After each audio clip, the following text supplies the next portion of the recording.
Right folks, welcome back. As you can see, I've had a busy old day.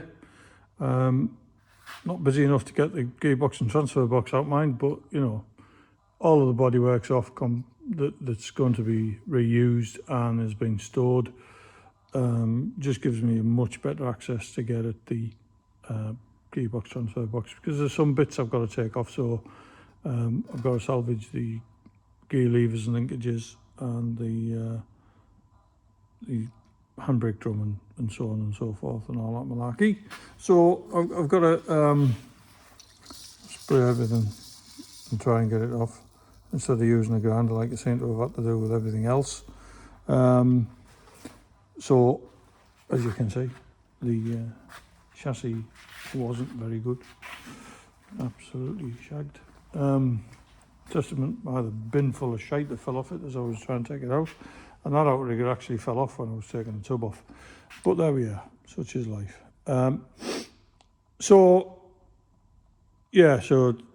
next time I'm up, that will definitely be out, that transfer box and gearbox. So it's just a case I've soaked everything else with WD that I need to salvage. So all of the steering linkages and the stuff for the brake pedal and the clutch. I know I'm not keeping the brake pedal, I'm putting a Series 3 on so I can put a servo on it, but I've still got to get it off, and you never know, somebody might make use of it. So that's pretty much it for the series. I will try and get up between Christmas and New Year. Intention is, once that's out, I will strip off the bulkhead, other salvageable parts, including the steering linkages, and the steering, I'm still in two minds whether or not to put electric power steering on it, but that's way away from that, so I don't need to worry about it. But yeah, so I'll have a tinker the next time up with that. And then what I don't need, including the chassis, can go out for the scrap man. Andrew's been up and dropped the fluids out the Alpha, so his next mission is to pull the, well, have a tidy up for a start, but then pull the engine and gearbox out, so you can start to look at replacing the chassis rails and the inner and outer sills. Defender, not a lot being done on that. I brought the wings out the other week. There's the gearbox, shiny. So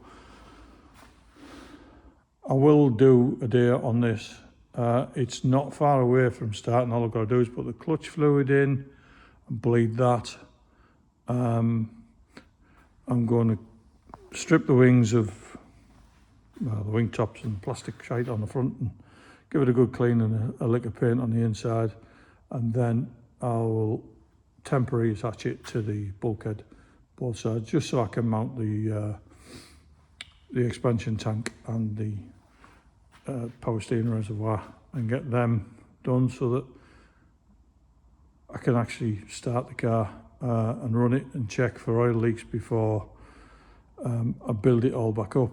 I've been very fortunate that somebody reached out to me who'd had a total loss on his Land Rover, unfortunately, and he was breaking it for parts, so I've had his doors were mint.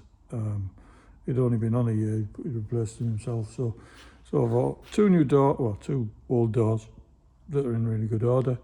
I've got to pick them up next week, and his side panels, which are van panels, but it's fine. And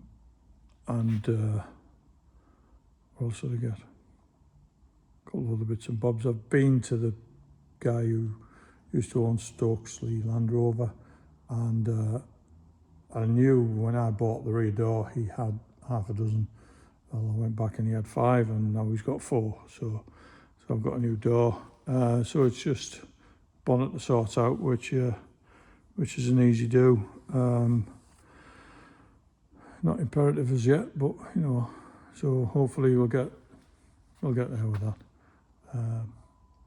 Yeah, thanks for tuning in. I'm starting to waffle now, so I might as well naff off. Have a damn good Christmas, and I'll see you all in the new year. All the best. Cheers.